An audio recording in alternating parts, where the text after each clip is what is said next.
அன்பான பெற்றோர்கள், நீங்கள் அனைவரும் கொடுக்கிற ஒத்துழைப்புக்காக ஆண்டவருக்கு நன்றி செலுத்துகிறேன். அருமையான போதகருக்காக நான் ஆண்டவரை தோத்தரிக்கிறேன். கமிட்டி அங்கத்தினர்கள், விடுமுறை பள்ளி பின்னின்று உழைக்கிற உங்கள் அனைவரையும் வாழ்த்துகிறோம்.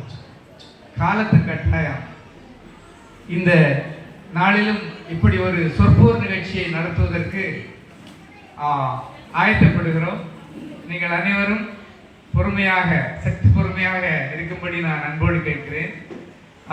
நமக்கு தலைப்பு உங்களுக்கு தெரியும், கிறிஸ்துவின் நறுமணம் என்கிற தலைப்பில் இந்த வருடத்தோட VBS. ஆனால் அங்கு கொடுக்கப்பட்ட சொற்போர் நிகழ்ச்சி அல்லது பட்டிமன்ற நிகழ்ச்சியினுடைய தலைப்பு என்னன்னு சொன்னால், இக்கால சூழ்நிலையில், இந்த நாம் வாழுகிற கால சூழ்நிலையில் கிறிஸ்துவின் நறுமணம் என்பது சாத்தியமே அப்படிங்கிற தலைப்புல அருமையான சகோதரர்கள் சீனியர் நாச்சினுடைய தலைமையில பேச வந்திருக்காங்க. இக்கால சூழ்நிலையில் கிறிஸ்துவின் நறுமணம் அது சாத்தியமே இல்லை, அது முடியாது அப்படின்னு சொல்லிட்டு ஜூனியர் நாச்சினுடைய தலைமையில பேச வந்திருக்கிறாங்க. இவங்க எப்படி பேச போறாங்க, என்ன ஏதுன்னு தெரியாது. கிறிஸ்துவின் நறுமணம் அப்படின்னு சொல்லும்போது, கிறிஸ்து நறுமணமா நிறைந்தவராகவே வாழ்ந்தார். நமக்கு தெரியும், 2 கள்வர்கள் மத்தியிலும் கிறிஸ்து தன்னுடைய நறுமணத்தை வீசினார். அது மட்டுமல்ல, இங்கு நாத்தான்வேல் அவரை பார்த்த உடனேயே இயேசு சொன்னாரு, இதோ உத்தம இஸ்ரவேலன். சரியா? அப்போ நாத்தான்வேல் ஆண்டவரை பார்க்கும்போது பார்த்த உடனே கிறிஸ்துவின் நறுமணம் அவர்களை இருந்ததை ஆண்டவரை சான்றாக சொன்னதை நம்ம பார்க்கிறோம். இங்க நான் அறிமுக உரையை நிறைய சொல்லல. இந்த பட்டிமன்ற நிகழ்வுன்னு சொல்லி வரும்போது அதாவது ஒரு குறள் உண்டு. சரியா? சுருங்க சொல்வோர் பேறு பெற்றோர், மற்றோர் திரும்ப அழைக்கப்படார். இன்னைக்கு திருச்சபையில் அப்படித்தான். சுருக்கமாக சொல்லி செய்தி கொடுத்தா அடுத்த நாள் கூப்பிடுவாங்க, இல்லைன்னா அடுத்து அழைக்க மாட்டாங்க. இங்கே இவங்களுக்கு சொல்லப்பட்டிருக்கிற நேரம் 3 நிமிடங்கள். இந்த 3 நிமிடத்தில் எப்படி எங்களுடைய வாழ்த்தை வைக்கிறாங்க அப்படிங்கிறத நம்ம பார்க்க போகிறோம். இந்த பட்டிமன்றங்களில் வழக்கமாக சொல்லுவாங்க, ஆண்களா பெண்களா என்னது அப்படிங்கிறது, இல்லை திருச்சபையா சமூகமா அப்படியெல்லாம் சொல்லிட்டு இருப்பாங்க. இப்போ கிறிஸ்துவின் நற்கந்தம் அப்படிங்கிற தலைப்பை அவங்க விளக்க போறாங்க. கிறிஸ்துவின் நறுமணம் இந்த காலகட்டத்தில் எப்படி இருக்குங்கிறது. இன்னும் நிறைய பேர் நறுமணம் வீசுகிறவங்க இருக்கிறாங்க, சந்தேகமே இல்லை. நறுமணம்ங்கிறது அது கிறிஸ்துவில் இருக்கா அப்படின்னு சொல்லி கேட்கறது தான் இந்த பட்டிமன்றத்தினுடைய முழுமையான நோக்கமாக அமையும். ஆகவே முதலாவதாக கிறிஸ்துவின் நறுமணம் வீசுவது சாத்தியம், இந்த சமூகத்திலேயும் இந்த காலகட்டத்திலேயும் சாத்தியம் அப்படிங்கிறத சொல்ல வருகிறார் நம்முடைய சீனியர் அண்ணாச்சி அவர்கள். அண்ணாச்சி வாங்குங்க, பேசுங்க. 3 நிமிடம் மைக் தட்டப்படும், மணி இல்லை. சரியா? வேகமாக பேசுங்க. ஆண்டவர் உலகரசமாகிய இயேசு கிறிஸ்துவின் நாமத்தில் உங்கள் அத்தனை பேரையும் அன்போடு வாழ்த்தி வரவேற்றுக் கொள்கின்றேன். இந்த சிறப்பு பட்டிமன்றத்தின் நடுவராக இருந்து நல்லதொரு தீர்ப்பை வழங்க இருக்கின்ற நீதியரசர் அவர்களை மனதால் வாழ்த்துகின்றேன். அதே போல இதற்கு ஒரு நல்ல வாய்ப்பினை தந்த அருமையான திருச்சபை போதகர் அவர்களையும் மனதார வாழ்த்தி வரவேற்றுக் கொள்கின்றேன். அதே போல என்னோடு கிறிஸ்துவில் நறுமணம் வீசுவது இன்றைய காலகட்டத்திலும் சாத்தியமே என்று சொல்ல ஆயத்தத்தோடு அமர்ந்திருக்கின்ற அருமையான என்னுடைய அணியினர்களையும் நான் மனதார வாழ்த்துகிறேன். அதே போல கள்ளி செடியிலே முல்லை பூவை பறிக்க காத்திருப்பது போல காத்திருக்கின்ற எதிர் அணியினர் உங்களையும் நான் அன்போடு வாழ்த்தி வரவேற்றுக் கொள்கிறேன். ஒரு நிகழ்வை நான் கண்டிப்பா சொல்லித்தான் ஆகணும். அந்த பக்கத்துல இருக்கிற அண்ணாச்சி, ஜூனியர் அண்ணாச்சி, என் வீட்டு பக்கத்தில் உள்ள அண்ணாச்சி தான்.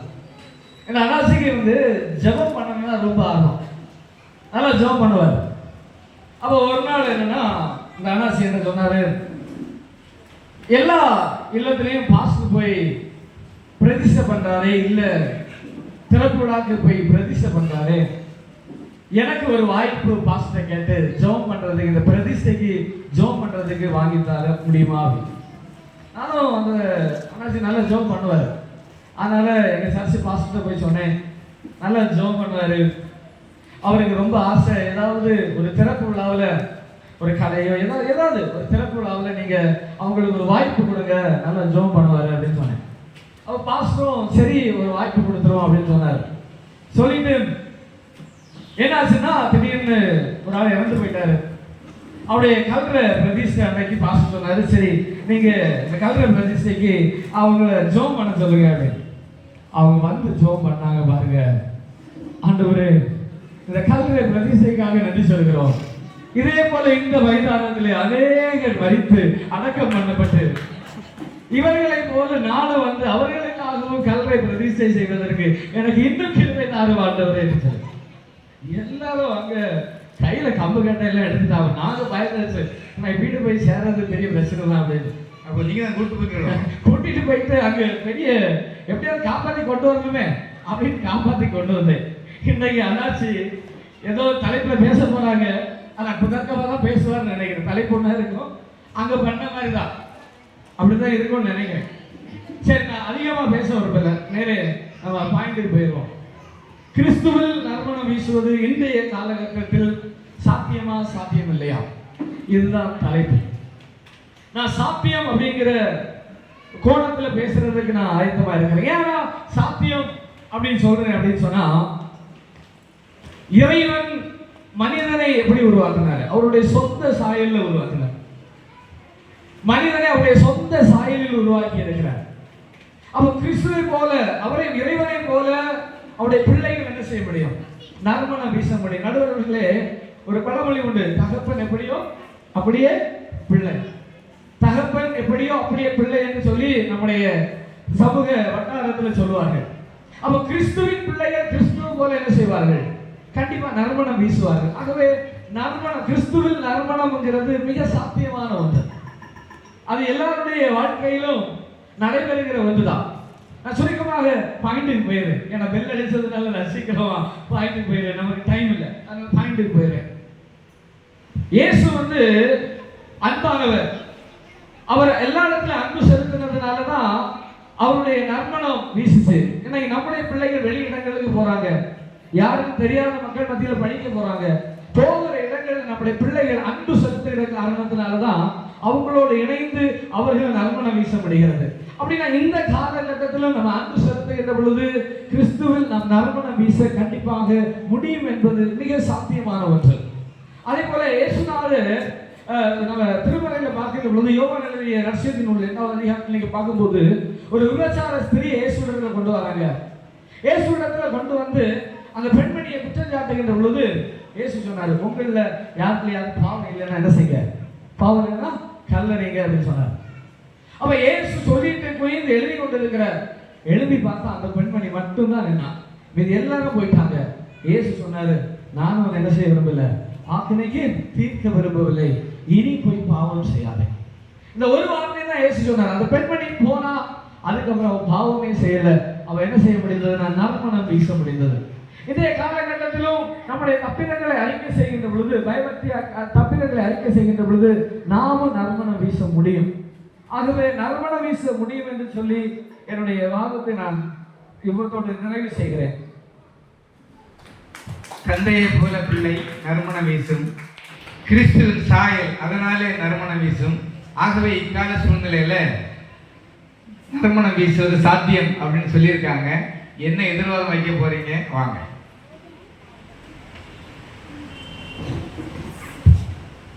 வாய்ப்பு தந்த அனைவருக்கும் நன்றி கூறிக்கொள்கிறேன். இங்கே முன்னால் பேசியவர் சொல்லும்போது ஒரு கருத்தை சொன்னார். அதாவது விபச்சார ஸ்திரீ ஆண்டவரால் மன்னிக்கப்பட்டார், அதனால் கிறிஸ்துவில் நறுமணம் வீசினார் என்ற ஒரு கருத்தை சொன்னார். அந்த காலத்திலே அது சரியாக இருந்தது. இந்த காலத்திலே அப்படி சரியாக இருக்குமா என்பதுதான் இந்த பட்டிமன்றத்தினுடைய வாதம். இன்றைக்கு ஒவ்வொரு வாரமும் நாம் மன்னிப்பு கேட்டுக்கொண்டுதான் இருக்கிறோம். பிள்ளைகளிடத்திலே சொல்லிக் கொடுக்கிறோம், கோபம் கொள்ளக்கூடாது, பாவம் செய்யக்கூடாது, பிறரை மதிக்க வேண்டும் அப்படின்னு சொல்லி நிறைய விஷயங்களை சொல்லிக் கொடுக்கிறோம்.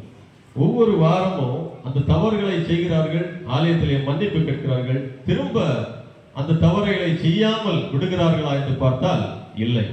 அப்போது எப்படி அந்த இறை கிறிஸ்துவில் நறுமணம் தொடர்ந்து வீசும் என்பதுதான் எங்களுடைய கேள்வி. நடுவர் அவர்களே, இந்தியாவில் சுதந்திரம் அடைந்த போது கிறிஸ்தவருடைய எண்ணிக்கை எவ்வளவு தெரியுமா? எத்தனை சதவீதம்? அது அவங்கள்ட்ட தாங்க கேட்கணும். நடுவர்கிட்ட கேட்டா கொஞ்சம் கூட தெளிவா சொல்றீங்கல்ல. 1.5% சுமார். சுமார் 2%. 2% கீழே. இப்போ எவ்வளவு இருக்கு? இப்போ 6% மேல. அதான் அது கணக்குல தான். 75 ஆண்டுகள்ல அந்த 1.5% எத்தனை சதவீதமா வளர்ந்திருக்கணும்? கிறிஸ்துவின் நறுமணம் சரியா வீசி இருந்தா குறைஞ்சபட்சம் 20% வந்திருக்கணும். இப்ப எவ்வளவு நிக்கிறோம்? 6% நிக்கிறோம். அது அரசு கணக்குப்படி 2.3 என்று தான் சொல்கிறார்கள். ஆனால் நம்முடைய கிறிஸ்தவ தலைவருடைய கணக்குப்படி சுமார் 6%. அன்புக்குரியவர்களே, கிறிஸ்துவின் நறுமணம் சரியாக வீசி இருந்தால், அதாவது ஒரு தலைமுறை அடுத்த தலைமுறைக்கு சரியாக கிறிஸ்துவின் நறுமணத்தை கடத்தி இருந்தால் இன்றைக்கு கிறிஸ்தவருடைய எண்ணிக்கை இந்தியாவிலே கணிசமாக உயர்ந்திருக்கும். அப்படி செய்யவில்லை என்பதுதான் எங்களுடைய குற்றச்சாட்டு. இப்போ குடும்ப ஜெபம்னு ஒண்ணு கேள்விப்பட்டிருக்கீங்களா நடுவர் அவர்களே? குடும்ப ஜெபம் கேள்விப்பட்டதில்ல, அதை அனுபவிச்சிருக்கிறோம். ஓ, இங்க எத்தனை பேர் அப்படி இருக்கோம்னு ஒண்ணு ஒரு கணக்கு எடுக்கலாமா? நான் கணக்கு இல்லையா? சரி, இருந்தாலும் ஒரு கணக்குக்கு இப்ப குடும்ப ஜெபம்னு ஒண்ணு பண்றவங்க யாராவது இருந்தா கை தூக்குங்களேன். ஃபேமிலியா உட்கார்ந்து நாங்க ஜெபம் பண்றோம். பாத்தீங்களா? இருக்காங்க இல்லையா? சரி, இங்க இருக்கிறவங்களுடைய கணக்கு பண்ணி பார்த்தா ஒரு 2% தான் இருக்கும். சரிதானா? அப்போ கடந்த தலைமுறை குடும்ப ஜெபம்னு ஒண்ணு படிச்சு இப்போ அதனுடைய சதவீதம் கணிசமாக குறைந்திருக்கிறது. அப்ப எப்படி இந்த காலகட்டத்தில் கிறிஸ்துவின் நறுமணம் வீசுகிறதா இல்லையா என்பதை இதன் மூலமே நாம் தெரிந்து கொள்ள முடியும். இனி கொஞ்சம் வருஷத்துக்கு முன்னால வீடுகள்ல பாட்டு சத்தம் கேட்க தெரியுமா? கூடி உட்கார்ந்து பாடுவாங்க, பிள்ளைகள் பெற்றோர்லாம் சேர்ந்து உட்கார்ந்து பாடுவாங்க. இப்ப அப்படி எங்கேயாவது நம்ம காதுல கேக்குதா? குறைவுதான். இல்ல, கிட்டத்தட்ட குறைஞ்சிட்டு. அப்ப கிறிஸ்துவின் நறுமணம் இப்போ வீசிட்டு இருக்குன்னு நீங்க நம்புறீங்களா? நடுவருக்கு இல்ல, நடுவருக்கு தானே நாங்க காக்கா பிடிக்கணும், அப்பதானே பரிசு கிடைக்கும் எங்களுக்கு. அந்த காலத்துல பெரியவங்க என்ன சொன்னாலும் பிள்ளைகள் கேட்பாங்க. இப்ப எப்படி இருக்கு நிலவரம்? பெரியவங்க சொன்னா பிள்ளைகள் கேட்கிறாங்களா? பிள்ளைகளுக்கு அறிவுரை சொல்ல முடியுதா? நம்ம எவ்வளவு கீழே மாறி இருக்கோம் தெரியுமா? எவ்வளவு மோசமான நிலைமைக்கு போயிருக்கிறோம். இன்றைக்கு சமூகத்திலே, இன்றைக்கு இறை சமூகத்திலே கிறிஸ்துவின் நறுமணம் வீசுவது குறைந்திருப்பதனாலே இன்றைக்கு பிள்ளைகளுக்கு நல்ல முன்மாதிரிகள் இல்லாத ஒரு நிலை இருக்கிறது. நல்ல ஆலோசனைகளை சொல்ல முடியாத அளவிலே இன்றைய கிறிஸ்தவ தலைவர்கள், குடும்பத்தின் தலைவர்கள் இருக்கிறார்கள் என்பதை மறக்க முடியாது. நமக்கு பணம் வந்திருக்கிறது, அதிகாரம் வந்திருக்கிறது, எல்லாம் வந்திருக்கிறது. ஆனால் கிறிஸ்துவின் நறுமணம் வந்திருக்கிறதா என்று கேட்டால் இல்லை என்றுதான், சாத்தியம் இல்லை என்றுதான் சொல்ல வேண்டும். அந்த காலத்துல ஒரே ஒரு கருத்தை சொல்லிட்டு நிறுத்துகிறேன். அந்த காலத்துல ஒரு சம்பந்தம் பார்க்க போனா என்ன செய்வாங்க தெரியுமா? பயோடேட்டான்னு ஒண்ணு கொடுப்பாங்க தெரியுமா? ஆண் வீட்டுல இருந்து பெண்ணு கொடுப்பாங்க, பெண் வீட்டுல இருந்து ஆண் வீட்டுக்கு கொடுப்பாங்க, பயோடேட்டா. இந்த காலத்துல என்ன தேவைன்னா, அந்த ஆம்பளை பையனுடைய செல்போனை பெண்ணுக்கு கையில கொடுத்துடணும், பெண்ணுடைய செல்போனை ஆம்பளை கையில கொடுத்துடணும். ஒரு வாரம் அவங்க பார்க்கட்டும் இறைவனுடைய நறுமணம், இல்லைன்னா அந்த வாலிப வயசுல கிறிஸ்துவின் நறுமணம் அவர்களுக்குள் எப்படி இருக்கிறது என்பதை அவர்களே புரிந்து கொள்வார்கள் என கூறி வாய்ப்புக்கு நன்றி கூறி அமர்கிறேன். நன்றி. ஏனுங்க, நடுக்காட்டில் கொண்டு விட்டுருக்காரு. என்ன சொல்ல போறீங்க சொல்லுங்க வேகமா. மற்றவங்களை எழுதி போயிடாம சீக்கிரமா சொல்லுங்க. வாய்ப்பளித்த நடுவர் அவர்களுக்கு முதலாவது நன்றியை தெரிவித்துக் கொள்கிறேன். ஒரு நடுவர் அண்ணாச்சி இருக்கிறாங்கல்ல, அந்த அண்ணாச்சி அவங்க அம்மா சொன்னாங்களா, நீங்க எப்படியாவது ஒரு பிரசங்கம் பண்ணணும். அவருக்கு ஒரு வாய்ப்பு கொடுக்கப்பட்டது. அதற்காக என்ன செஞ்சாருன்னா, ஒரு நல்ல ஒரு பேண்ட் துணி எடுத்து ஒரு டெய்லர்கிட்ட கொடுத்து தைக்க போறாரு. ஒரு தச்சிட்டு வரும் பொழுது அவருடைய பேண்டுடைய அளவு என்ன ஆகி போச்சு, கொஞ்சம் நீளமாகி போச்சு.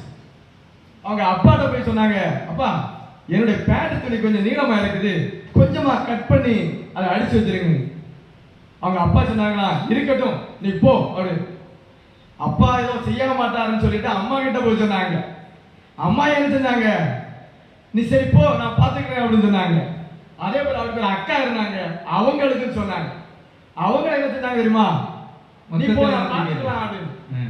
அவங்க அக்கா கொஞ்ச நேரம் ஆயிடுச்சு, அவங்க அக்கா வந்தாங்க.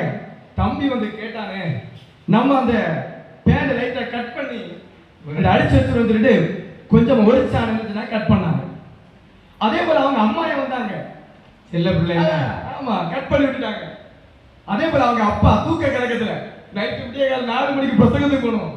அப்பா எழுதுதா தெரியுமா, அவசரத்துல லைட்டும் போடாம போய் கட் பண்ணி விட்டு எல்லாமே ரெடி பண்ணிட்டு, பரவாயில்ல குடும்பமே டெய்லர் கொடுத்தாங்க. நைட்டு விடிய கால 4 மணி ஆனா இவரு எல்லாம் ரெடியாக இருக்குது. அரைக்க பறக்க ரெடிச்சிட்டாருன்னா ரெடி ஆகி போனாரு. அங்க போய் போகும்போது தெரியும், அங்க இருக்க மக்கள் கெக்க சிரிச்சாங்க. இப்ப உள்ள பேசணுங்க பார்க்கும்போது பேண்ட் என்ன ஆகி போச்சு, நெட்டையும் கட்டையும் ஆகி போச்சு. ஒரு பேண்ட் துடைக்கிட்டையும் ஒரு பேண்ட் கீழையும் ஆயிருக்கு. அப்படிப்பட்ட கதைகளை வந்து பேச வராங்க இவங்க. இந்த உலகத்துல கிறிஸ்துவை போல் நறுமணம் வீசல் சாத்தியம் என்ற தலைப்பில் நாங்க பேச வந்திருக்கிறோம். ஐடஸ் காரணம் எடுத்திருப்போம். சிஎம்சியை உருவாக்குறாங்க. அப்ப அவங்க உருவாக்குறப்ப என்ன சொல்றாங்கன்னா, ஒரு ஆள் கேட்கிறாங்க, நீங்க எதற்காக இந்த மருத்துவமனையை கட்டுறீங்க? அப்ப அவங்க சொல்றாங்க, நான் கிறிஸ்துவோட ராஜ்யத்தை கட்டுறேன்னு சொல்லி. அப்ப அவங்க எதற்காக கட்டணும்? அப்ப அவங்க கெட்ட அந்த ஆலை அந்த மருத்துவமனை எல்லாருக்கும் நறுமணம் வீசணும் தான் அவங்க ரெடி பண்ணியிருக்காங்க. அவங்க வெளிநாட்டுல இருந்து நம்ம இந்திய தேசத்துல வந்து அது குறிப்பா நம்ம தமிழ்நாட்டு மக்கள் வாழ்வடையணும், அது பெண்கள் வாழ்வடையணும்னு சொல்லிட்டு அவங்க கேட்டிருக்காங்க. எவன் ஒரு ஆள் துன்பப்படுகிற மக்களுக்கு அவன் பரிதவிக்கிறானோ அவன் நம்ம நறுமணம் வீசுகிறதுன்னு சொல்லி நல்ல ஒரே ஒரு காரியம், நல்ல சமாரியனுடைய கதையை மாத்திரம் நான் அவனை சொல்லிட்டு முடிச்சிருவேன். நல்ல சமாரியை நம்ம பார்த்துருப்போம். எருசலேமுக்கு ஒரு நபர் கடந்து சொல்கிறார். அப்ப என்ன சொல்றாங்க, அவரை திருடர்கள் காயப்பட்டு விட்டுட்டாங்க. அப்ப என்னால வந்தாங்க, ஆனா இந்த நல்ல சமாரியன் செஞ்சாரு, அவருக்கு உதவி செஞ்சாரு, அவருடைய காயங்களை கட்டி மருத்துவமனையில் செஞ்சாரு. இன்னைக்கும் இப்படிப்பட்ட நிலைமை இருக்கிறது. ஜெர்மன் நாட்டில் வந்து சட்டத்தை ஏற்றிருக்காங்க, நல்ல சமாரியன் என்கிற சட்டமே இருக்கிறது, இன்னைக்கு நடைமுறையில் இருக்கிறது. எதனால மக்கள் இன்னைக்கும் இப்படிப்பட்ட நல்ல காரியங்களை செய்யறதுனால தான் கிறிஸ்துவில் நறுமணம் வீசும் சாத்தியம் என்று நாங்கள் பேசுகிறோம். இயேசு கிறிஸ்துவோட சீசர்களே நறுமணம் வீசியிருக்காங்க. எப்படி? ரத்த சாட்சிகளாக நறுமணம் வீசியிருக்காங்க. அதே போல இன்றைக்கு உள்ள மிஷனரிகளும் ரத்த சாட்சிகளாய் நறுமணம் வீசி சாட்சி பெற்றுக் கொண்டே இருக்கிறாங்க. ஆகவே எனக்கு கொடுக்கப்பட்டிருக்கிற தலைப்புல நான் பேசியிருக்கிறதுல என்ன சொல்றேன்னா, நறுமணம் வீசுறது இந்த காலத்துல எல்லாராலும் முடியும், அது சாத்தியம் என்று சொல்லி என்னுடைய உரையை முடிக்கிறேன். நன்றி. அருமையா சொல்லியிருக்கிறாங்க. ஐடாஸ் கேடர் சொல்லியிருக்கிறாங்க. கிறிஸ்து சீடர்கள் எல்லாருமே நறுமணம் வீசியிருக்கிறாங்க. அதனால எனக்கு சாத்தியம் அப்படின்னு சொல்லியிருக்காங்க. வாங்குங்க, பேசுங்க, பேசுங்க.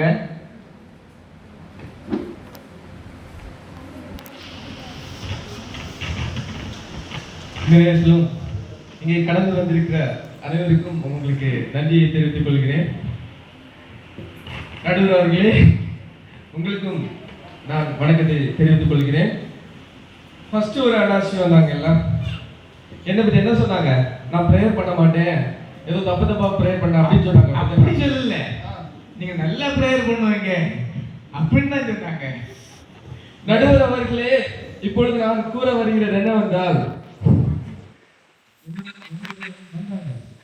நீங்க அன்னைக்கு ப்ரேயர் பண்ணீங்கல்ல, அதே மாதிரி நானும் ப்ரேயர் பண்ணணும், எனக்கு ரொம்ப ஆசை, எனக்கு எப்படியாவது ஒரு வாய்ப்பை பாஸ்டர் கிட்ட வாங்கி தாங்கன்னு சொல்லிட்டு காலில் விழாத குறைய அழுதுட்டே இருக்காங்க உங்கள்கிட்ட. ஆமா, நானும் போய் சரி பையன் நம்ம ஃப்ரெண்ட் ஆச்சு, சாப்பாடு மட்டும்தான் பெருசுன்னா இதுவும் ஜோமனும் கேட்கறான்ல, ஒரு நல்ல விஷயம் சொல்லிட்டு நானும் பாஸ்டர் என் நண்பன், நான் உயிர் நண்பன், எப்படியாவது அவனுக்கு ஒரு வாய்ப்பு கொடுங்க அப்படின்னு. சரி, ஒரு கல்யாண வீட்டுல போய் சரி மணமகனுக்கு கல்யாணம், அப்போ போய் என்ன ப்ரேயர் பண்ணுங்க அப்படின்னு சொல்லிட்டாங்க பாஸ்டர். இவங்க அங்க போய் என்ன தெரியுமா ப்ரேயர் பண்ணாங்க, இயேசு மாமா இந்த கணவனையும் மனைவியும் ஆசீர்வதிங்க, இவர்கள் கூடிய சீக்கிரத்தில் நல்ல காலத்தை பார்க்க வேண்டும் மாமா, இவர்களுக்கு நல்ல புத்தியை கொடுங்கள் மாமா அப்படின்னு. பாஸ்டர் திடீர்னு நிறுத்து, இயேசு மாமாவா? யாரு உங்க இயேசு உங்க மாமாவா? இல்ல, எங்க ஒய்ஃப் இருக்காங்கல்ல, நாங்க சாயங்காலம் 7 மணிக்கு ப்ரேயர் பண்ணுவோம். ஏசப்பா ஏசப்பான்னு ப்ரேயர் பண்ணுவாங்க. எங்க மனைவிக்கு அப்பானா எனக்கு அது மாமா தானா அப்படின்னு கேக்குறாங்க. பாஸ்டருக்கு ஹார்ட் அட்டாக்கே வந்துட்டு அப்படிப்பட்ட ஆளாக்கும் அவர் ப்ரேயரை பத்தி என்கிட்ட கேட்கிறாரு. அன்பானவர்களே, இந்த தினத்திலும் கிறிஸ்துவின் நறுமணம் வீசுவது சாத்தியம் இல்லை என்பதை பேச நான் இங்கே வந்துள்ளேன். இன்றைய காலகட்டத்தில் நாம் எதை செய்கிறோமோ அதை தான் நம்முடைய பிள்ளைகள் செய்வார்கள். எல்லாருக்கும் நிறைய பிள்ளைங்க இருக்காங்க, அப்படித்தானே? நீங்க செல்போனை விளையாடும் போது சின்ன வயசு குழந்தைங்க அதை நல்லா உச்சு பாக்குறாங்களா? அதை கரெக்டா உச்சு பாக்குறாங்க. 3 வயசு பிள்ளைங்களே யூடியூப் ஓபன் பண்றாங்க. அதனால பல தீமைகள் நிறைந்த இந்த உலகத்துல சின்ன பிள்ளைங்களை ஃப்ரீ ஃபயர், பப்ஜி, பின்னும் பல மோசமான காரியங்களால பாதிக்கப்பட்டிருக்காங்க. பல பிள்ளைகள் இந்த காலத்துல கூட நைட்டு 12 இப்படி ஓடு சாடு இந்த காலகட்டத்துல பல வாலிபர்கள் அழிந்து கொண்டிருக்கிறார்கள். அதனால் கிறிஸ்துவின் நறுமணம் நம் இடத்தில் போதுமான அளவு வீசவில்லை என்பதை நான் ஆணித்தரமாக கூறுகிறேன். அடுத்தபடியாக ஆதி காலத்தில் இவங்க சொன்னாங்க, இரத்த சாட்சியாக இப்போ பல பேர் மரிச்சிட்டு இருக்காங்க அப்படின்னு சொல்லிட்டு இருக்காங்க. அதே தான் நான் கேட்கிறேன், ஆதி காலத்தில் எவ்வளவு மிஷனரிமார்கள் தன்னுடைய குடும்பத்தை விட்டு மலை பிரதேசங்களில் பல மிஷனரிமார்கள் தியாகம் பண்ணுகிறார்கள். ஆனால் இந்த காலத்தில் அப்படி இருக்கா?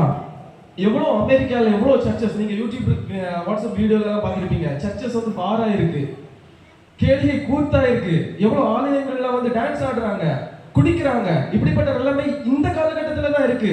நறுமணம் வீசல்ல, எல்லாமே அழிந்து போய் கொண்டிருக்கிறது. மிஷனரிமார்கள் வந்தார்கள், அந்த இடத்துல இப்போ மிஷனரி அந்த சுவிசேஷம் சொல்றதுக்கு ஆள் கிடையாத நிலைமை. ஆகவே கிறிஸ்துவ நறுமணம் வீசவில்லை.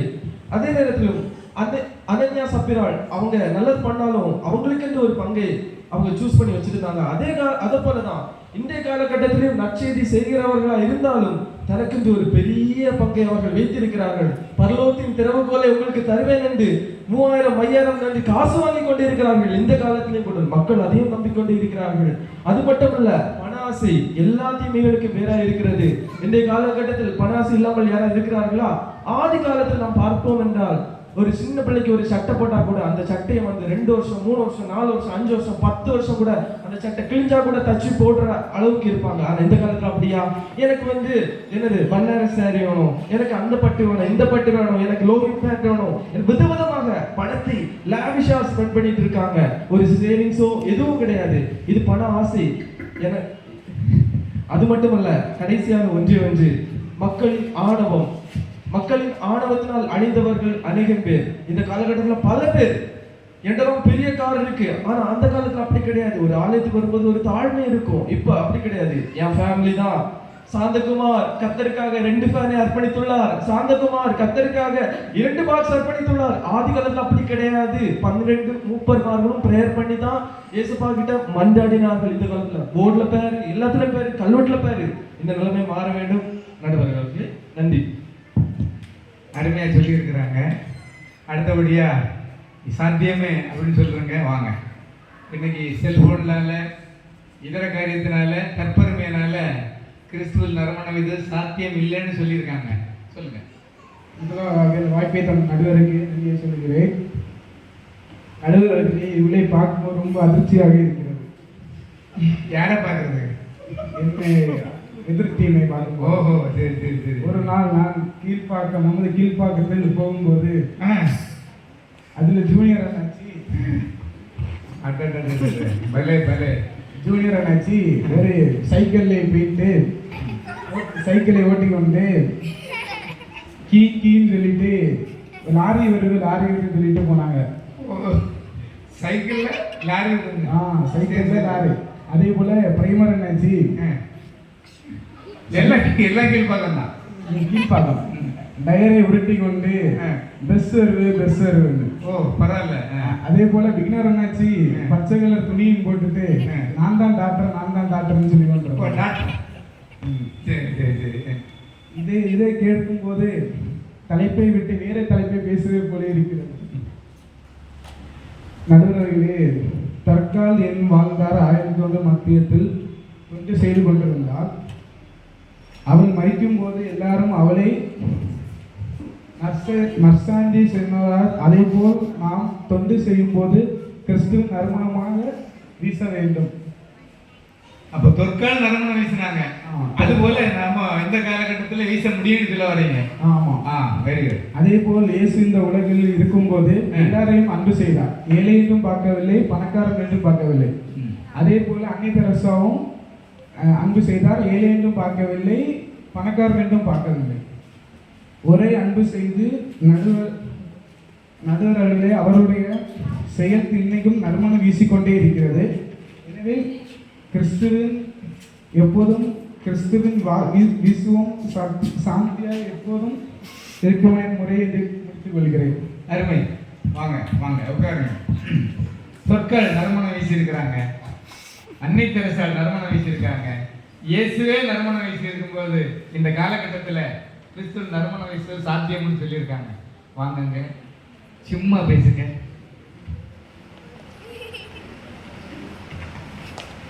முதலாவதாக இந்த வாய்ப்பை அளித்த நடுவர் அவர்களுக்கு நன்றியை தெரிவித்துக் கொள்கிறேன். இங்க இந்த உட்கார்ந்துருக்க இந்த பிகினர் அண்ணாச்சி என் வீட்டு பக்கம் தான். அவரோட வீட்டில் ஒரு நாள் மூட்டைப்பூச்சி தொல்லை இருந்தா. அப்பொழுது என்ன தெரிஞ்ச ஒரு நண்பர்கிட்ட கேட்டாரா நான் என்ன பண்ணுறேன்னு. அப்போ அவர் சொல்லியிருக்காரு, நீங்க சூட்டு கொளுத்தி போடுங்க.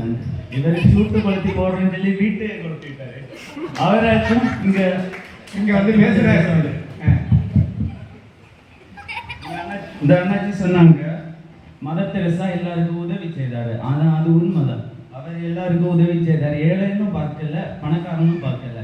ஆனா இந்த காலகட்டத்துல நம்ம வீட்டை தேடி ஒரு பிச்சைக்காரனுக்கு ₹1 கொடுக்கறதுக்கு கூட நாம் தயங்குறோம். ₹1 நம்ம யோசிக்கிறோம். அதனால இந்த காலகட்டத்துல நறுமணம் வீசுவது என்பது சாத்தியம் இல்லை. அதே மாதிரி ரெண்டாவதாக அந்த அண்ணாச்சி சொன்னாங்க, நல்ல சமாரியன் போல இந்த காலகட்டத்தில் உதவி செய்கிறாங்கன்னு. நல்ல சமாரியன் எல்லாருக்கும் உதவி செய்தார் தான். ஆனால் இந்த காலகட்டத்தில் மக்கள் எல்லாரும் தன்னை பற்றியே நான் நல்லா வாழணும், நான் மட்டும்தான் நல்லா இருக்கணும்னு சொல்லி தன்னை பற்றியே யோசிக்கிறாங்களே தவிர மற்ற யாரை பற்றி யோசிக்கலை. அதனால் இந்த காலகட்டத்தில் கிறிஸ்துவ நறுமணம் வீசுவது சாத்தியமில்லை என்று என் உரையை முடித்துக் கொள்கிறேன். நன்றி. அருமையான தம்பி சொல்லியிருக்கிறாங்க. இப்போ 2 அணிகளும் தங்களுக்கு கொடுக்கப்பட்ட கடமை செய்திருக்கிறாங்க. அதாவது கிறிஸ்துவில் நறுமணம் இந்த காலகட்டத்தில் வீசுவதுங்கிறது ரொம்ப சாத்தியம் இல்லை அப்படிங்கிறத சொல்லியிருக்கிறாங்க. ஏன்னா இன்னைக்கு சபையில் ஆனாலும் சரி, சமுதாயத்தில் ஆனாலும் சரி, வீட்டில் ஆனாலும் சரி, சிறந்த நறுமணம் வீசுகிறவர்களாக வாழ்கிறார்கள் நிறைய பேர். ஆனால் அந்த நறுமணம் என்பது கிறிஸ்துவின் நறுமணமா அப்படின்னு சொல்லி கேட்டா ரொம்ப கேள்விக்குறியாக இருக்கிறது. நிறைய உதாரணங்களை சொல்லலாம், நிறைய பேருடைய தனிநபருடைய வாழ்க்கை முறையை பற்றி கூட நான் பேசலாம். ஆனா அதுக்கு இந்த இடம் இப்போது நேரம் கொடுக்கவில்லை. இவங்க என்ன சொல்லி இருக்கிறாங்கன்னு சொன்னா, தொலைத்தொடர்பு சாதனங்களுடைய தாக்கம், அதனால இன்னைக்குள்ள இளைஞர் சமூகமே கெட்டு போயிருக்கிறது, கிறிஸ்துவில் நறுமணம் வீசுவது சாத்தியம் இல்லைன்னு சொல்லியிருக்கிறாங்க. அது மட்டுமல்ல, தான தர்மம் செய்வதெல்லாம் தனக்காகவே செய்யறாங்க. எப்படி? பேருக்காக, புகழுக்காக, தன்னை மையப்படுத்தி தான் தான தர்மம் செய்யறாங்க. அதனால அவருடைய புகழ் நறுமணம் வீசுகிறது உண்மைதான், ஆனால் அது கிறிஸ்துவின் நறுமணம் இல்லை அப்படின்னு சொல்லி இருக்கிறாங்க. இவங்க என்ன சொல்றாங்க? இல்லை இல்லை, எப்படி இருந்தாலும் நறுமணம் வீசுவது அது சாத்தியம்தான், கிறிஸ்துவின் நறுமணம் என்பது இன்னைக்கு இருக்கிறது அப்படின்னு சொல்லி இருக்கிறாங்க. இப்போ 2 அணியினுடைய தலைவர்களும் இவங்க சொன்னதை ஒருமுகப்படுத்தி ஒன்று திரட்டி சுருக்கமாக ஒரு 2 நிமிடத்தில் சொல்ல போறாங்க. முதலாவதாக, கிறிஸ்துவில் நறுமணம் வீசுவது இந்த காலகட்டத்தில் சாத்தியம் இல்லை என்கிற அணியினுடைய தலைவர் அவர்கள் வந்து நமக்கு ஒட்டுமொத்த கருத்தை ரத்தின சுருக்கமாக சொல்ல இருக்கிறாங்க.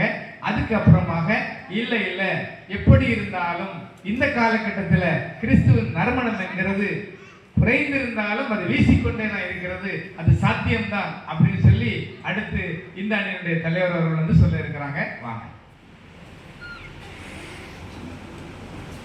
ஐயா நடுவர் அவர்களே, கிறிஸ்துவின் மீது பயம் இருந்த காலகட்டத்திலே கிறிஸ்தவர்கள் நறுமணம் வீசிக் கொண்டிருந்தார்கள்.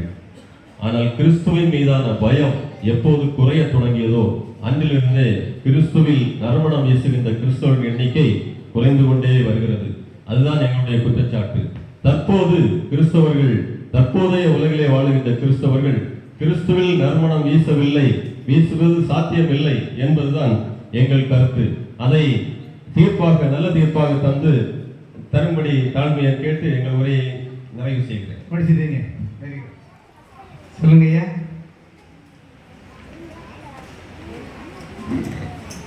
நடுவர் அவர்களே, சொல்லுங்க. பட்டிமன்றத்துக்கு தலைப்பு என்னன்னு சொன்னா, கிறிஸ்துவில் நறுமணம் வீசுவது இந்திய காலகட்டத்தில் சாத்தியமா சாத்தியம் இல்லையா? எதிரணி எப்படி பேசணும்? சாத்தியம் இல்லைன்னு பேசணும். ஆனா எதிரணியில பேசுறது அத்தனையும் சாத்தியம்தான் 2%,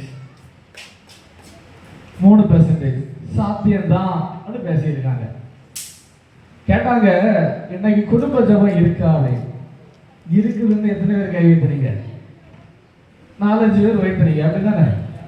அப்ப இந்த காலகட்டத்திலும் கிறிஸ்துவில் நறுமணம் வீசுவது சாத்தியம். திருமறையில நீங்க கவனிச்சா தெரியும், ஆபிரகாம் ஜெபம் பண்றார்.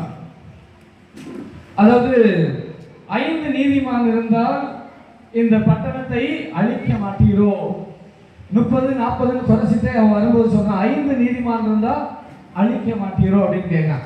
அப்போ அங்க ஆண்டவர் அவனுக்கு பதில் கொடுக்கிறாரு, 5 பேர் இருந்தா என்ன செய்ய மாட்டேன், இந்த பட்டணத்தை நான் அழிக்க மாட்டேன் அப்படின்னு சொல்லிட்டு அங்க பதில் கொடுக்கிறான். அப்போ 2% இருந்தாலும் கிறிஸ்துவில் நறுமணம் வீச முடியும். இந்த காலகட்டத்தில் அது சாத்தியம். 2% இருக்குது. அந்த 2% வருகிற நாட்கள் என்ன ஆகும்? 4 மாறும். ஆகவே கிறிஸ்துவில் நறுமணம் வீசுவது சாத்தியம். இப்போ தொலைபேசி எல்லாம் வந்துட்டு அதனால பிள்ளைகள் கெட்டு போயிட்டாங்க, நறுமணம் வீச முடியாது அப்படின்னு நம்ம சொல்றோம். இந்த தொலைபேசி வந்ததுனால நம்முடைய கொரோனா காலகட்டத்தில் எத்தனை பிள்ளைகள் உடனே அவங்களுக்கு உணவு இல்லாதவர்களை அறிந்து அவர்களுக்கு உதவி செய்தார்கள் என்பதை நாம் பார்க்க முடியும். தொண்டு போய் செய்கிறாங்க. இந்த சென்னையில தண்ணி வந்தது, போய் இந்த வாலிப பிள்ளைகள் என்ன செய்தார்கள்னா ஆகாரம் இல்லாதவர்களுக்கு ஆகாரம் கொடுத்தாங்க. அப்ப இந்த காலத்திலும் கிறிஸ்துவில நிச்சயமாக நம்ம தொண்டு செய்து நறுமணம் வீச முடியும் என்பதற்கு இது நம்முடைய நடைமுறை சான்று. அது மாத்திரம் இல்ல, நம்முடைய தேசத்தில் பணக்கார பட்டியலில் வராத ஒரு பெரிய பணக்காரர் உண்டு. யார் தெரியுமா? யாருக்காவது யார் தெரியுமா? ரத்தன் டாடா, அப்படிதானே? டாடா கம்பெனியுடைய சேர்பர்சன். அப்போ இந்த மனிதர் என்ன செய்யறாருன்னு சொன்னா, தன்னுடைய வருவாயில் 75% என்ன செய்யறாருன்னா இன்றைக்கும் என்ன செய்கிறார்? ட்ரஸ்டுக்கு, மருத்துவமனைக்கு கொடுத்து கொண்டிருக்கிறார். அப்ப இன்றைய காலகட்டத்திலும் கிறிஸ்துவை போல நறுமணம் வீசுவது என்பது மிக மிக மிக மிக இருக்கக்கூடிய ஒன்றாகவே இருக்கிறது. நிச்சயமாக நாம் தொண்டு செய்கின்ற பொழுது கிறிஸ்துவை போல நறுமணம் வீச முடியும் என்று சொல்லி என்னுடைய உரையை நான் முடித்துக் கொள்கிறேன். 2 அணியினரும் சிறப்பாக பேசியிருக்கிறார்கள். கிறிஸ்துவில் நறுமணம் இந்த காலகட்டத்தில் வீசுவது சாத்தியம் இல்லை என்று சொல்லி அருமையான நபர்கள் பேசியிருக்கிறார்கள். ஆனால் உண்மையிலே நான் சொல்ல போனால், நம்முடைய சமுதாயம் என்பது எதை நோக்கி ஓடிக்கொண்டிருக்கிறது? யாரை பாருங்க, எந்த சூழ்நிலையை பாருங்க, எல்லாமே ஏமாற்றிட்டே இருக்கிறது. நன்மை செய்ய முடியலைங்க. ஒரு ஆளுக்கு நீங்க தன்னார்வமா நன்மை செய்து பாருங்க, மறுபடியும் தலையில மழகாரிச்சு போயிடும். யாரையும் நம்பி எதையும் செய்ய முடிய மாட்டாங்க. அன்னைக்கு தான் ஒருத்தர் சொன்னாரு, ஐயா நான் எங்க போனாலும் வீட்டை பூட்டிட்டு போறேன் அப்படின்னு சொன்னாங்க. ஏன் ஐயா? அந்த அளவுக்கு வீட்டுல பிள்ளைகளும் மனைவி எல்லாரும் இருந்தாலும் வீட்டுல பூட்டிட்டு போறேன் அப்படின்றாரு. காரணம், இந்த சமூகம் அப்படி கெட்டு போயிருக்கிறது. யாரையும் நம்பி எதையும் செய்ய முடியும். அது மட்டுமல்ல, இன்னைக்கு குழந்தைகளுக்கே பாதுகாப்பு இல்லாத ஒரு சூழ்நிலை இருக்கிறத நம்ம பார்க்கிறோம். சின்ன சின்ன குழந்தைகள், இந்த குழந்தைகளை கூட நாம் விட்டு வைக்கவில்லை இந்த சமூகம் அப்படின்னு சொல்லி நம்ம பார்க்கிறோம். இன்னொரு பக்கத்துல பார்த்தேன்னு சொன்னா, போதை, எல்லாம் பயங்கரமான போதை. இன்னைக்கு சீரியல் போதை நமக்கு தெரியும். ஒரு ஐயா வீட்டுக்கு வர, அவர் சொல்றாரு, ஐயா எப்போ விளம்பரம் வருதோ அப்பதான் ஐயா என்ன சாப்பாடு தெரியும். முதல் விளம்பரத்துல சோறு, 2வது விளம்பரத்துல கூட்டு, 3வது விளம்பரத்துல கரை, கடைசியில் தண்ணி கொண்டாமான்னு சொன்னா இது இப்ப முடியட்டு அப்படின்னு சொல்லி இவருக்கு சொல்லி முடிஞ்சவரதான் தண்ணி வரும். அந்த அளவுக்கு போயிட்டு இருக்கு. ஆக கிறிஸ்தவ குடும்பங்களிலேயும் நறுமணம் என்கிறது இன்றைக்கு வெறும் மனமாகவே மாறிக்கணும். நாங்க கிறிஸ்தவர்கள், நாங்க பரம கிறிஸ்தவர்கள் நாம இந்த திருச்சபையில முக்கியமான செக்ரட்டரி, ஓய்நாள் பள்ளி செயலர், நான் ஓய்நாள் பள்ளி கணக்கர், ஐயோ நான் டிசி, இப்படி எல்லாம் சொல்லி மனம் வீசி கொண்டிருக்கிறார்கள். பூவோடு சேர்ந்த நாரும் மனம் வீசும், இயேசுவோடு சேர்ந்த சபையும் மனம் வீசுகிறது. நான் இல்லைன்னு சொல்ல, ஆனால் கிறிஸ்துவின் மனம் வீசுகிறதா அப்படின்னு சொன்னா ரொம்ப குறைஞ்சு போயிட்டுங்க. அருமையான சகோதரர் சொன்னாங்க, இது இந்தியா உண்மையாக கிறிஸ்தவர்கள் நறுமணம் வீசி இருப்பார் என்று சொன்னால் இந்தியா இன்று எத்தனையோ சதவீத மக்களை இருக்கும். இன்னைக்கு பாருங்க, டாஸ்மாக்ல முதல்ல போய் நிக்கிறது யாரு? யோசேப்பும் சாமுவேல். சரிதானே? அப்படி இருக்கிற சூழ்நிலையில எப்படி நல்ல கப கப கபான்னு சொல்லிட்டு டாஸ்மாக் வாசனை தான் வீசுது, ஆனா இயேசுவின் வாசனை அங்க குடும்பத்திலையும் காணல, அங்க ஒரே கடால் விடா. அன்புக்குரியவர்களே, கிறிஸ்தவர்கள் இன்று நறுமணம் வீச, கிறிஸ்துவின் நறுமணத்தை வீச தவறுனதனாலே இன்று நாட்டம் எடுக்கிற ஒரு அனுபவத்துக்கு நிராகரித்தாங்க. ஆனா இவங்க பேசுறாங்க, இல்ல இல்ல இது சாத்தியம்தான், கிறிஸ்துவின் நறுமணம் என்கிறது அங்கொன்றும் இங்கொன்றும் இருந்தாலும் அது சாத்தியம்தான் அப்படின்னு சொல்லி சொல்றாங்க. பவுலடியார் போறார், போகும்போது பரியேசு என்கிற ஒருத்தனை பார்க்கிறார். பார்த்த உடனே அவர் சொல்றாரு, பிசாசின் மகனேன்னு சொல்றாரு. சரிதான், அவங்களுக்கு தெரியும், நிகழ்ச்சி தெரியும். ஆக பார்த்த உடனேயே அவன்கிட்ட ஒண்ணும் இல்லை, பிசாசா இருக்கு. கலாத்தியர் 5 நம்ம பார்க்கிறோம், ஆவியின் கனியோ அன்பு, சந்தோஷம், நற்குணம், தயவு, இப்படி நீண்டு கொண்டே போகிறோம். ஆக இந்த கனியை கொடுக்கிற ஒரு அனுபவம் யாருக்கு இருக்கிறதோ அவங்க தான் கிறிஸ்துவ நறுமணத்தை வீசுகிறவங்க. ஆனால் இந்த சமூகம் உண்மையான கிறிஸ்துவின் நறுமணத்தை வீசுகிறவங்களை ஏற்றுக்கொள்கிறது. யோசித்து பாருங்க, பேருக்காகவும் புகழுக்காகவும் பல காரியங்களை செய்யறவங்க அவங்கள ரொம்ப நல்லவங்க, ஆனா அவங்க அந்தரங்க வாழ்க்கையை பார்க்கும்போது நாட்டப்படுகிறதாக இருக்கு. கிறிஸ்துவ பணியை செய்கிறேன் என்று சொல்லி பல நிலைகளில பெயர் சொல்லிக் கொண்டிருக்கிற மக்களுடைய அந்தரங்க காரியத்தை பார்க்கும்போது ரொம்ப நாட்டம் எடுக்கிறது. முழு பிரசங்கிய, டிவியில பிரசங்கிய, மிகச்சிறந்த பிரசங்கிய, 10,000 மேல கூட்டம் கூட்டுகிற பிரசங்கிய, அவருடைய அந்தரங்க வாழ்க்கையை பார்க்கும்போது அங்க கிறிஸ்துவின் நறுமணம். அப்படித்தான் இன்னைக்கு கிறிஸ்துவம் போய் கொண்டிருக்கிறது. இது தீர்ப்பு சொல்ல வேண்டும். இன்றைய காலகட்டத்தில் கிறிஸ்துவின் நறுமணம் சாத்தியமா? சாத்தியம் இல்லைங்கிற சூழல் தான் நம்முடைய இந்த காலகட்டத்தில் இருக்கு. நம்ம பிள்ளைகளை எடுத்து பாருங்க, தாயை போல பிள்ளை இருக்கிறதா? இல்ல. குடிகாரனுக்கு பிறந்த பிள்ளைகள் சிறந்தவராக இருக்கிறார்கள். ஜெபிக்கிற பெற்றோருடைய பிள்ளைகள் எல்லாம் தாறுமாறாக போய் கொண்டிருக்கிறார்கள். இல்லையே, இல்லையே. நல்ல குடும்பத்திலே, கிறிஸ்தவ குடும்பத்திலே சிறந்தவராக இருக்கிற பெற்றோர்கள், ஆனால் பிள்ளைகள் நறுமணம் வீசவில்லை. முரண்பாடு இருக்கத்தான் செய்யும். முரண்பாடு இல்லாத வாழ்க்கை அது முழுமை இல்லை என்று சொல்லப்படுகிறது. இன்றைய காலகட்டத்தில் கிறிஸ்துவின் நறுமணத்தை வீசுவது சாத்தியம் இல்லை என்கிற சூழ்நிலை இருந்தாலும் ஏதோ அங்கொன்றும் இங்கொன்றும் ஜெபிக்கிற தாய்மார்களும், ஆண்டவரை நேசிக்கிற வாலிபர்களும், ஆண்டவருடைய அன்பிலை நிலைத்திருக்கிற பெரியவர்களும் இருக்கிறபடியினாலே தான் இந்த திருச்சபையும் இந்த சமூகம் நிலைநிறுத்திக் கொண்டிருக்கிறது. ஆனால் அவருடைய நறுமணம் மற்றவர்களுக்கு தெரிவது, அவருடைய நறுமணம் மற்றவர்களுக்கு அது தீய மனமாக சில வேளை வீசிக்கொண்டிருக்கு. ஏன் தெரியுமா? உலகத்தோடு ஒட்ட ஒழுகும் போது, உலகத்தோடு ஒட்ட ஒழுகி அவர்கள் வாழும் போது அவர்கள் சிறந்த நற்குணம் வீசுகிறவர்களாக அவர்கள் இருக்கிறார் என்று இந்த சமூகம் சொன்னார். கிறிஸ்துவின் நறுமணம் வீசுகிறவர்களை இந்த சமூகம் நறுமணம் வீசுகிறார் என்று சொல்லார். அப்படி என்று சொன்னால் நாம் வெளிப்படையாக கிறிஸ்துவில் நறுமணம் வீசுகிறார் என்று சொல்லி நாம் சொல்ல முடியும். இப்படி ஆதித்திருச்சபையிலே கூட, ஆதித்திருச்சபையிலே மறைந்திருந்த அநேகருடைய ஜெபங்கள் பேதுருவை சிறைச்சாலையிலிருந்து வெளியே கொண்டு வந்தது. ஆதித்திருச்சபையிலே பவுலடியாருக்காக ஜெபித்த அநேகருடைய நற்செயல் அவர்களை இந்த சமூகத்திலே பெரியவர்களாக மாற்றுகிறது. இன்று நம்முடைய தேசத்திலே நடந்து வருகிற சுவிசேஷ பணியிலே அநேக நீதிமான்கள், அநேக கனி கொடுக்கிறவர்கள் முழங்கால் படி, உங்களை போன்றவர்கள் முழங்கால் படியிட்டு ஜெபித்து தேசத்திலே இறைப்பணி சிறப்பாக நடக்கிறது. ஆகவே கிறிஸ்துவில் நறுமணம் வீசுகிறது மிகவும் குறைந்திருந்தாலும் நறுமணம் வெளியே தெரியாதபடிக்கு அநேக குடும்பங்கள் இன்றும் கிறிஸ்துவின் நறுமணத்தை வீசிக்கொண்டிருக்கிறார்கள். இந்த வாசத்தை வெளிக்கொண்டு வருகிறதற்கு பிசாசானவன் விடுவதில்லை. மேலோட்டமான நறுமணத்துக்கு தான் இன்று மதிப்பும் மரியாதையும் இருந்து கொண்டிருக்கிறது. ஆகவே இந்த சூழ்நிலையிலும் தொலைத்தொடர்பு சாதனங்களும் அடிமைத்தனங்களும் மதுபானங்களும் வேசித்தனங்களும் பல நிலைகளிலே வெள்ளமாக ஓடிக்கொண்டிருக்கிற இந்த சூழ்நிலையிலும் ஏதோ ஒரு சில குடும்பங்களிலே ஆங்காங்கே கிறிஸ்துவின் நறுமணத்தை வீசிக்கொண்டிருக்கிறார்கள், வெளியே தெரியாது. ஆகவே அப்படிப்பட்ட குடும்பத்தினர்கள் இருப்பதனாலே திருச்சபையும் சமூகமும் நிலை பெற்றிருக்கிறது.